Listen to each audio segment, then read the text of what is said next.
Assalamualaikum dear students, welcome to the platform of Nain Academy. I am your host Mohammad Zulqarnain. तो students, आज के इस video के अंदर हम अपनी फर्स्ट ईयर बायोलॉजी की जो हमारी न्यू बुक है उसके chapter number 2 bacteria and viruses बच्चों इसका हम नेक्स्ट टॉपिक स्टार्ट करेंगे, जिसका टाइटल है साइटोप्लाज्म एंड जेनेटिक मटेरियल।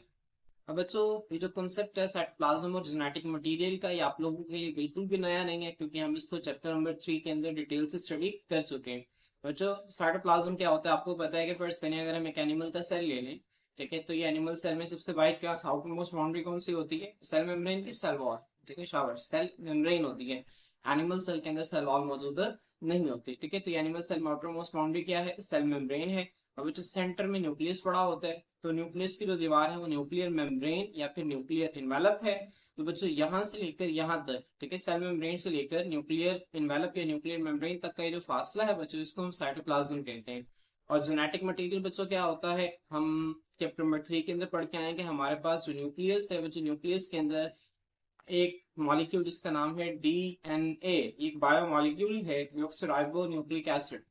अब बच्चों ये हमारा वरासती मादा है। हमारी बॉडी की जितनी भी इंफॉर्मेशन है, हमारी जितनी भी बॉडी के अंदर प्रोटीन्स मौजूद है, उन सब की जो भी इंफॉर्मेशन जो है वो सारी की सारी इंफॉर्मेशन इस डीएनए के अंदर मौजूद है। तो बच्चों हमने इसी साइटोप्लाज्म और जेनेटिक मटेरियल को हमने अब, ठीक है, यूकैरियोटिक सेल के हिसाब से नहीं बल्कि प्रोकैरियोटिक सेल बैक्टीरिया के लिहाज से हमने इसको आज के लेक्चर के अंदर डिस्कस करना है। तो बच्चों आए हम इसको देखते हैं। बच्चों देखें, आप लोगों के सामने बैक्टीरिया का स्ट्रक्चर शो हो रहा है, आप लोग इसे देख सकते हैं। अब बच्चों यहाँ पे देखें, ये जो सबसे अंदर वाली ये जो आपको नजर आ रही है, ठीक है, ये प्लाज्मा मेम्ब्रेन है। इसके बाहर बच्चों आपको ब्राउन कलर की नजर आ रही है, दिस इज सेल वॉल। और बच्चों सेल वॉल के बाहर कैप्सूल होता है। बच्चों सेल वॉल और कैप्सूल जो है हम इसको स्टडी कर चुके हैं। अब बच्चों इसके अलावा हम प्लाज्मा मेम्ब्रेन को भी स्टडी कर चुके हैं। बच्चों हमने इससे पिछले लेक्चर के अंदर पढ़ा था कि प्लाज्मा मेम्ब्रेन इस तरह अंदर की तरफ इन्वेजिनेट होती है।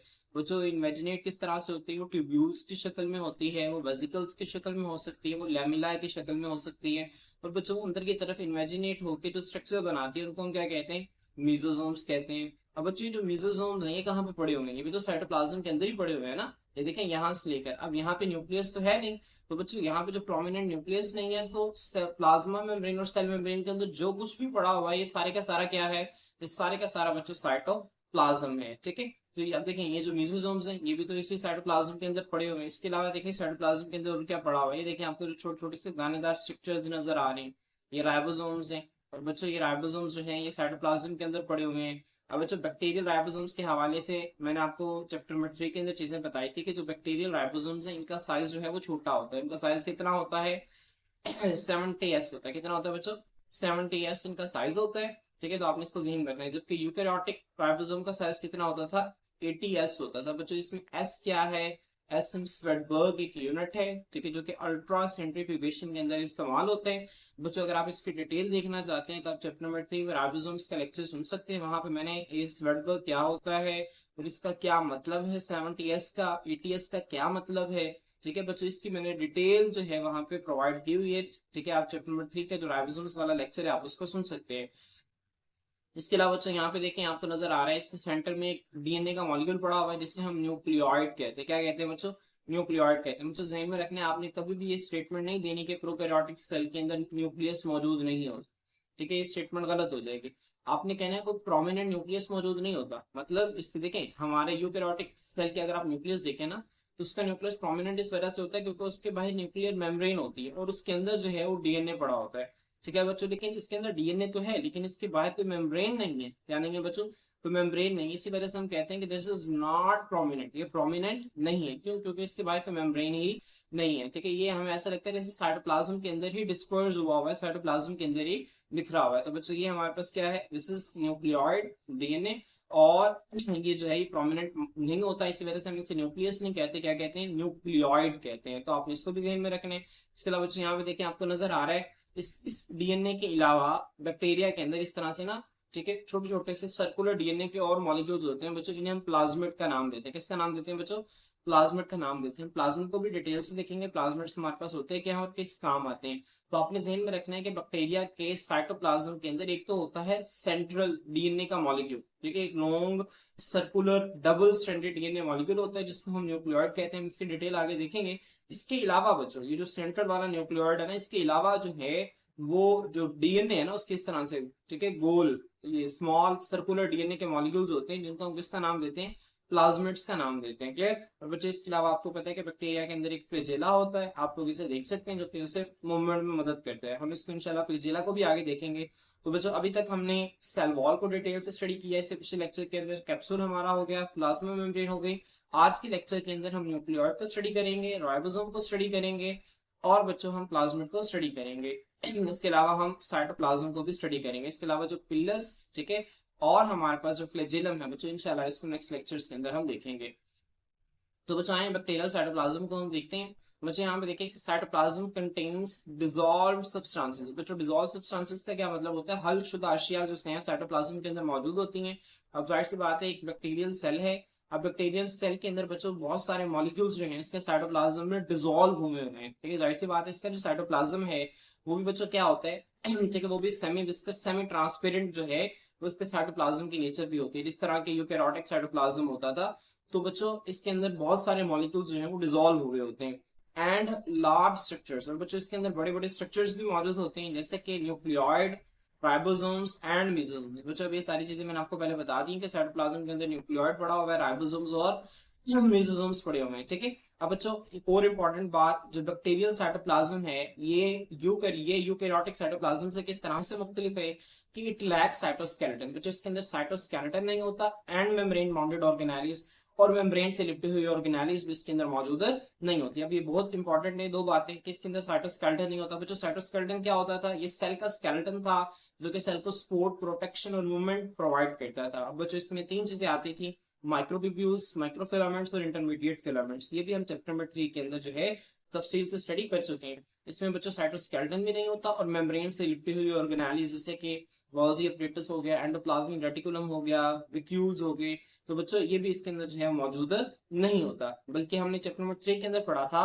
कि एक मेम्ब्रेन बाउंडेड ऑर्गेनेली बच्चों जिसे हम वैक्यूल कहते हैं। क्या कहते हैं बच्चों, वैक्यूल कहते हैं। ठीक है, कुछ बैक्टीरिया के अंदर मैंने आपको बताया था चैप्टर नंबर 3 के अंदर कि मेम्ब्रेन बाउंडेड ऑर्गेनेली वैक्यूल मौजूद होती है। और वो क्यों मौजूद होती है बच्चों, क्योंकि कुछ बैक्टीरिया के अंदर, ठीक है, जिन्होंने स्विमिंग करनी होती है, ठीक है, पानी के ऊपर जो है फ्लोट तैरना होता है, तो बच्चों उनके अंदर वो जो थैलियां है ना, वैक्यूल जो है, उनके अंदर एयर फिल हो जाती है। वो जो एयर फिल हो जाती है ना, ठीक है, फिर जिसकी वजह से बैक्टीरिया लाइट हो जाते हैं, बड़े आराम से पानी के ऊपर जो है वो तैरते रहते हैं। तो आपको इसको ध्यान में रखना है कि हम जनरली कहते हैं कि इनके अंदर मेम्ब्रेन बाउंडेड ऑर्गेनेलिस मौजूद नहीं होती, लेकिन कुछ बैक्टीरिया के अंदर जो है वैक्यूल मौजूद होते हैं। बात हमने चैप्टर नंबर 3 के अंदर पढ़ी थी। अब चैप्टर नंबर 3 का जो डिफरेंस वाला टेबल है ना, जिसमें डिफरेंस लिखा हुआ है प्रोकैरियोट और यूकैरियोट का, वहां पे आप देख सकते हैं कि वैक्यूल जो है वो प्रोकैरियोटिक सेल के अंदर भी प्रेजेंट होते हैं और यूकैरियोटिक सेल के अंदर भी प्रेजेंट होते हैं। तो आपने इस बात को ध्यान में रखना है। और बाकी जनरली इसके अंदर साइटोस्केलेटन मौजूद नहीं होता, ठीक है, और बच्चों इसके अंदर कोई मेम्ब्रेन बाउंडेड ऑर्गेनेली मौजूद नहीं होती। यहाँ पे एक एक्सेप्शन है वैक्यूल, इसको आपने ध्यान में रखना है। अब बच्चों आए, अब हम बैक्टीरियल राइबोसोम्स को स्टडी करते हैं। बच्चों जिस तरह से मैंने हेडिंग्स बनाई हैं, आप लोगों ने भी इसी तरह से अपनी बुक के ऊपर हेडिंग्स बना लेनी है।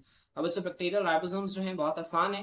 देखिए, many ribosomes are freely dispersed in cytoplasmic matrix. अब बच्चों को कह रहे हैं कि जो साइटोप्लाज्मिक मैट्रिक्स है ना बच्चों, वो साइटोप्लाज्म के अंदर जो फ्लूइड मौजूद है ना, ठीक है, जो साइटोप्लाज्म के अंदर जो भी फ्लूइड मौजूद है बच्चों, इसको यहाँ पे साइटोप्लाज्मिक मैट्रिक्स का नाम दे रहा है। क्योंकि मैंने आपको बताया था, हमने ये मैट्रिक्स माइटोकॉन्ड्रिया के अंदर भी पढ़ा था, मैंने आपको बताया था मैट्रिक्स हम बायोलॉजी के अंदर किसी भी फ्लूइड लाइक सब्सटेंस को मैट्रिक्स का नाम दे देते हैं। अब चूंकि बच्चों इसका साइटोप्लाज्म के अंदर ये जो फ्लूइड मौजूद है, तो हम यहाँ पे भी इसे साइटोप्लाज्मिक मैट्रिक्स कह रहे हैं। वो कह रहा है बहुत सारे राइबोसोम जो है बच्चों को साइटोप्लाज्मिक मैट्रिक्स के अंदर मौजूद होते हैं। बच्चों कुछ राइबोसोम जो है ना, ठीक है, वो प्लाज्मा मेम्ब्रेन के साथ, ये जो प्लाज्मा मेम्ब्रेन आपको नजर आ रही है ना, इसके साथ लूजली अटैच होती है। लूजली अटैच होने से मुराद ये है कि ऐसा नहीं कि राइबोसोम आके प्लाज्मा मेम्ब्रेन के साथ फिक्स हो गया, पक्का पक्का जुड़ गया, अब उसने अलग नहीं होना, ठीक है, ऐसा नहीं है। वो आता है, आके अटैच हो सकता है, उसके बाद अलग भी हो सकता है, तो इसे हम कहते हैं लूजली अटैच। तो बच्चों कुछ राइबोसोम जो है वो क्या होते हैं, लूजली अटैच होते हैं, और कुछ साइटोप्लाज्मिक मैट्रिक्स के अंदर मौजूद होते हैं। देखिए मैनी राइबोसोम्स जो है वो फ्रीली डिस्पर्स का मतलब होता है मुंतशिर होना, फैले हुए होना। बहुत सारे राइबोसोम साइटोप्लाज्मिक मैट्रिक्स के अंदर फैले हुए होते हैं, बिखरे हुए होते हैं, and some are loosely attached to plasma membrane. और बच्चों कुछ जो है वो प्लाज्मा मेम्ब्रेन के साथ ढीले अंदाज में जुड़े होते हैं। अब बच्चों इनका साइज क्या होता है, बहुत आसान है। बैक्टीरियल राइबोसोम्स जो है वो स्मॉलर, छोटे होते हैं देन यूकैरियोटिक राइबोसोम्स, ये हमने चैप्टर नंबर 3 के अंदर तफसील से पढ़ा।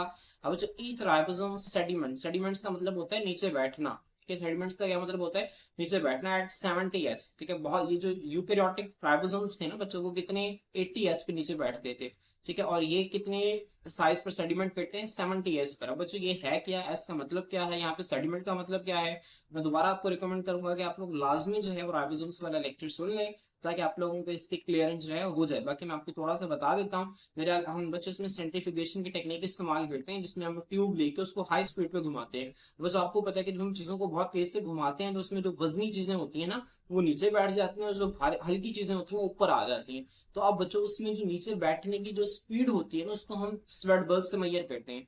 तो बच्चों यहाँ पे देखें, जो यूकेरियोटिक राइबोसोम्स ये साइज में बड़े होते हैं, ठीक है, तो ये जल्दी ज्यादा तेजी से नीचे बैठते हैं, तो इसकी स्पीड ज्यादा है बैठने की, इसको हम एटीएस कहते हैं। जबकि बच्चों जो प्रोकैरियोटिक राइबोसोम ये साइज में छोटे हैं तो ये कम स्पीड से नीचे बैठते हैं, ठीक है, इसको हम 70s कहते हैं। तो हर राइबोसोम जो है बच्चों सेडिमेंट होता है 70s पर, ठीक है बच्चों। इसमें आपको पता है कि एक राइबोसोम के दो सब यूनिट्स होते हैं, एक लार्जर सब यूनिट और एक स्मॉलर सब यूनिट। ये भी बच्चों हम चैप्टर नंबर 3 के अंदर पढ़ चुके हैं। लार्जर सब यूनिट है ना बच्चों, जो प्रोकैरियोटिक राइबोसोम या बैक्टीरियल राइबोसोम का जो लार्जर सब यूनिट है, अगर हम उसको अलग देखें तो वो बच्चों कितने स्पीड से नीचे बैठेगा, वो 50s पे नीचे बैठता है, वो 50s पे सेडिमेंट करता है।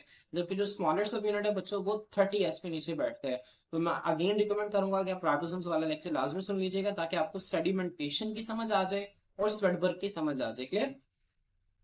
अब बच्चों नेक्स्ट हमारे पास है न्यूक्लियॉइड। अब बच्चों न्यूक्लियॉइड क्या होता है, बैक्टीरिया के सेंटर के अंदर, ठीक है, ये हमारे पास बैक्टीरिया है, बैक्टीरिया के सेंटर के अंदर बच्चों यहाँ पे इस तरह से डीएनए का मॉलिक्यूल होता है बच्चों, जिसे हम न्यूक्लियॉइड कहते हैं।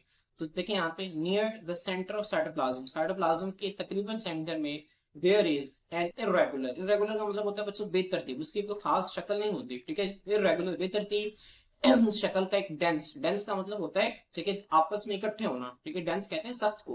तो यहाँ पे डेंस का मतलब क्या है, वो जो डीएनए है जो बेसिकली बैक्टीरिया के सेंटर में मौजूद है वो आपस में इस तरह से इकट्ठा हुआ है, डेंस है, डेंस एरिया है बच्चों, जिसको हम न्यूक्लियोइड का नाम देते हैं। क्या है बच्चों, near the centre of cytoplasm, cytoplasm के सेंटर के अंदर there is an irregular shaped dense area nucleoid. मैं आपको डायग्राम से दोबारा दिखा देता हूँ बच्चों। यहाँ पे देखें आप, near the centre of cytoplasm, cytoplasm के तकरीबन सेंटर में देयर इज एन इर्रेगुलर, एक बेतरतीब सा डेंस शेप्ड एरिया होता है बच्चों, जिसको हम किसका नाम देते हैं, न्यूक्लियोइड का नाम देते हैं। अब बच्चों आए हम इसको आगे रीड करते हैं। अब इसकी कंपोजिशन क्या है, ठीक है, आपने इसकी हेडिंग देनी कंपोजिशन। अब बच्चों न्यूक्लियोइड के अंदर क्या होता है, कंटेन्स डीएनए। अब जाहिर सी बात है बच्चों, ये क्या है, डीएनए का मॉलिक्यूल है। ये बैक्टीरिया के अंदर जो हेरिडिटरी इंफॉर्मेशन होती है, जो वरासत इंफॉर्मेशन होती है, जो जेनेटिक इंफॉर्मेशन होती है, जो जेनेटिक मटेरियल होता है बच्चों, वो किस शक्ल में होता है, वो न्यूक्लियोइड की शक्ल में होता है। और उसको बनाता कौन है बच्चों, न्यूक्लियोइड को इसको बनाता है डीएनए। अब देखिए यहाँ पे एक के अंदर डीएनए मौजूद होता है। बैक्टीरियम पोसेसेस, पोसेसेस का मतलब होता है मलकियत होना या रखना। अ सिंगल, एक सिंगल सर्कुलर, सर्कुलर मतलब गोल, डबल स्टैंडर्ड। बच्चों डबल स्टैंडर्ड से क्या मुराद है, मैं आपको डायग्राम से दिखा देता हूँ। बच्चों आप यहाँ पे देख सकते हैं, देखिए आप लोगों को जो स्ट्रक्चर नजर आ रहा है ना इस तरह से, ठीक है, ये होता है डबल स्टैंडर्ड। ये क्या होता है बच्चों, डबल स्टैंडर्ड। डीएनए का इस तरह का स्ट्रक्चर होता है डबल स्टैंडर्ड, ठीक है। तो आपने इसको ध्यान में रखना है। आप ऐसे अपने मैट्रिक के अंदर जो है वो अच्छी तरह से बढ़ के आए हैं, आपको पता है कि ये स्ट्रैंड होता है और इसके दरमियान नाइट्रोजनस बेसिस के साथ दोनों स्ट्रैंड जुड़े होते हैं, ठीक है। यहाँ पे दो स्ट्रैंड होते हैं, ये वाला स्ट्रैंड और दूसरा, इसी वजह से हम इसे डबल स्टैंडर्ड कहते हैं। तो बच्चों जो बैक्टीरियल डीएनए है ये भी क्या है, बैक्टीरिया के अंदर जो डीएनए होता है बच्चों वो एक ही होता है, ठीक है, एक लॉन्ग डीएनए, लंबा डीएनए का एक ही मॉलिक्यूल होता है, और वो सर्कुलर होता है, गोल होता है, और वो डबल स्टैंडर्ड होता है, ठीक है, आपने इसको ध्यान में रखना है। बच्चों bacterial DNA does not have attached histones. अब बच्चों हिस्टोन्स क्या होती हैं, प्रोटीन्स हैं। मैं आपको दिखाता हूँ बच्चों, जब हमने चैप्टर नंबर 3 के अंदर न्यूक्लियस को स्टडी किया था, क्रोमोसोम्स को स्टडी किया था बच्चों, वहां पे हमने पढ़ा था कि यहाँ पे देखिए आप, ये डीएनए है ना जो बच्चों, डीएनए इस तरह से हिस्टोन प्रोटीन से ये इस तरह से लिपटता था और ये एक स्ट्रक्चर बनाता था जिसको हम न्यूक्लियोसोम का नाम देते थे। किसका नाम देते थे बच्चों, न्यूक्लियोसोम का नाम देते। अभी हमने चैप्टर नंबर 3 के अंदर डिटेल से पढ़ा हुआ है वैसे।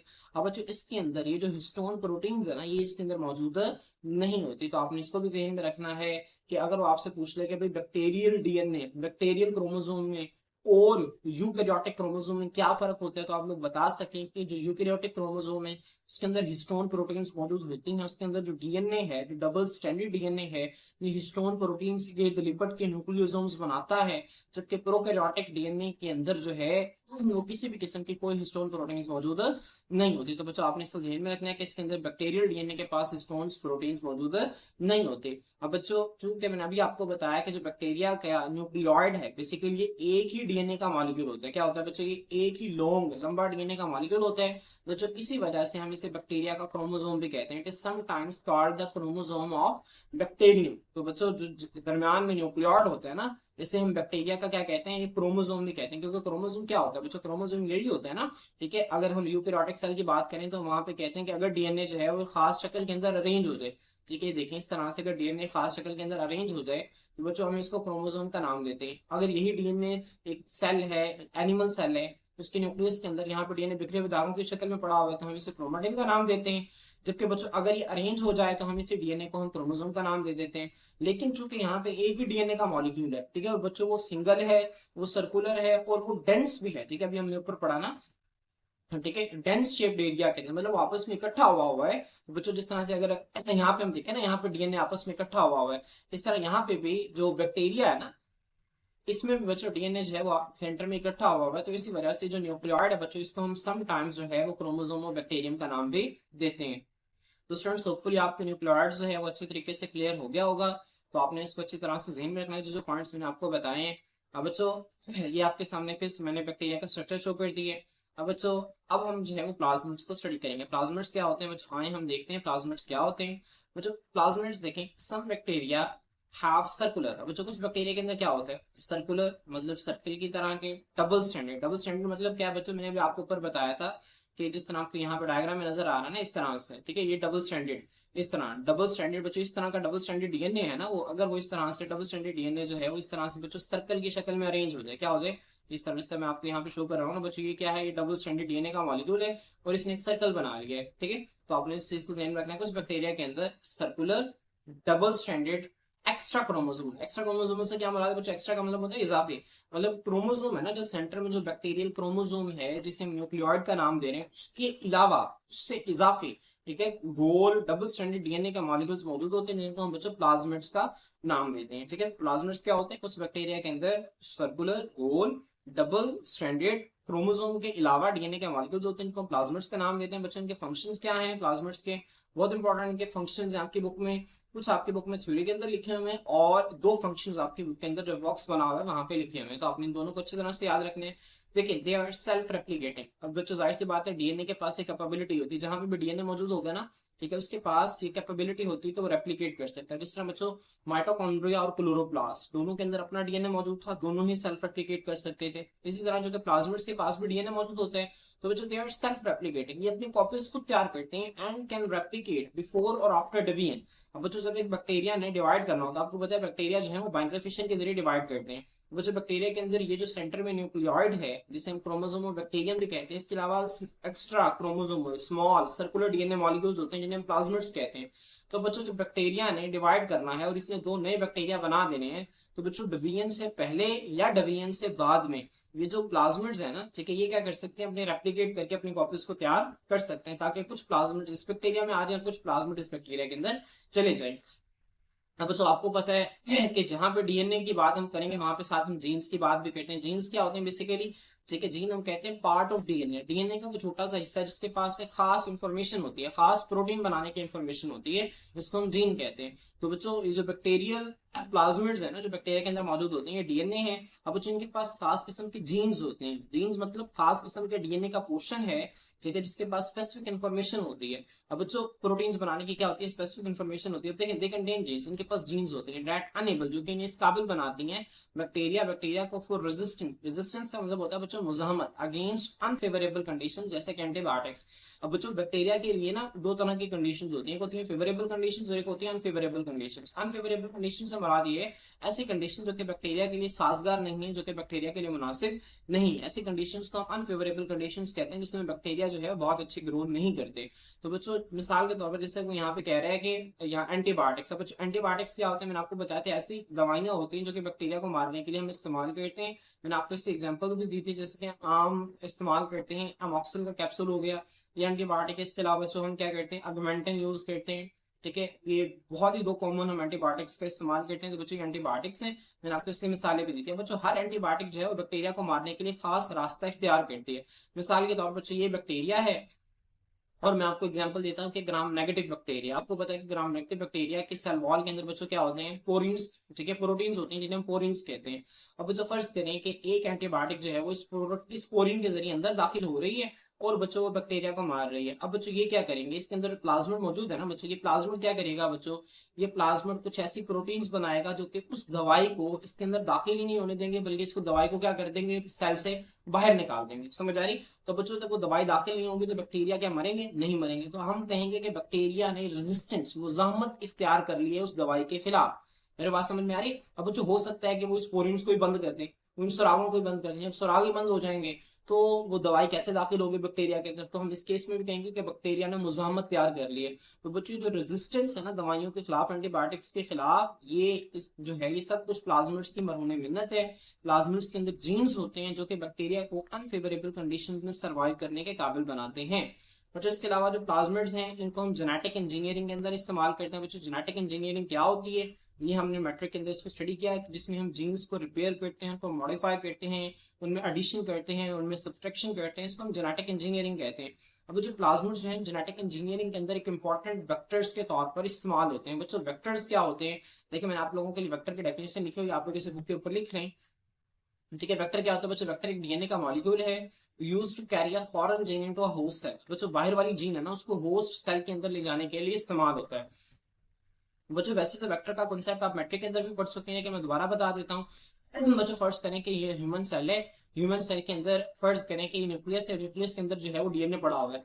अब बच्चों यहाँ पे हमने एक छोटा सा, ये जो आपको नजर आ रहा है छोटा सा डीएनए का टुकड़ा हमने ह्यूमन सेल से ले लिया। अब बच्चों ये वो डीएनए है बेसिकली जिसने इंसुलिन बनानी है, क्या बनानी है, इंसुलिन बनानी है। अब बच्चों इंसुलिन एक प्रोटीन आपको पता है। अब इंसुलिन वाला जीन हमने अलग कर लिया और इसको हमने क्या किया, एक बैक्टीरिया से हमने प्लाज्मिड अलग कर लिया। बच्चों अब ये एक प्लाज्मिड है। अब बच्चों प्लाज्मिड का हमने क्या किया, इतना सा हिस्सा हमने प्लाज्मिड के डीएनए का काटा और काट कर वहां पे जो हमने ह्यूमन से इंसुलिन जीन अलग किया था यहाँ पे लगा दिया। अब जो ये है ना, जो अब ये प्लाज्मिड एज अ वेक्टर इस्तेमाल हो रहा है। प्लाज्मिड क्या है, डीएनए का मॉलिक्यूल है। अब बच्चों ये डीएनए का मॉलिक्यूल है ना, अब जब इस प्लाज्मिड को हम बैक्टीरिया के अंदर डालेंगे तो बच्चों ये क्या करेगा, ये इंसुलिन बनाना स्टार्ट कर देगा। क्या करेगा बच्चों, इंसुलिन बनाना स्टार्ट कर देगा। तो बच्चों बैक्टीरिया यहाँ पे क्या है, होस्ट सेल है, और प्लाज्मिड क्या है बच्चों, वेक्टर। ये एक डीएनए का मॉलिक्यूल है जो कि फॉरेन जीन से मुराद ये वाला जीन है बच्चों।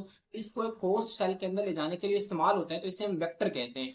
तो बच्चों प्लाज्मिड जो है वो जेनेटिक इंजीनियरिंग के अंदर, जेनेटिक इंजीनियरिंग में मैंने आपको एक मिसाल भी दी थी इंसुलिन की, बच्चों इसमें वेक्टर्स के तौर पर ये इस्तेमाल होते हैं। ठीक है, they are used to carry selected genes to bacteria. ठीक है बच्चों, ये देखें यहाँ जैसे मैंने अभी आपको यहाँ पे एग्जांपल दी है।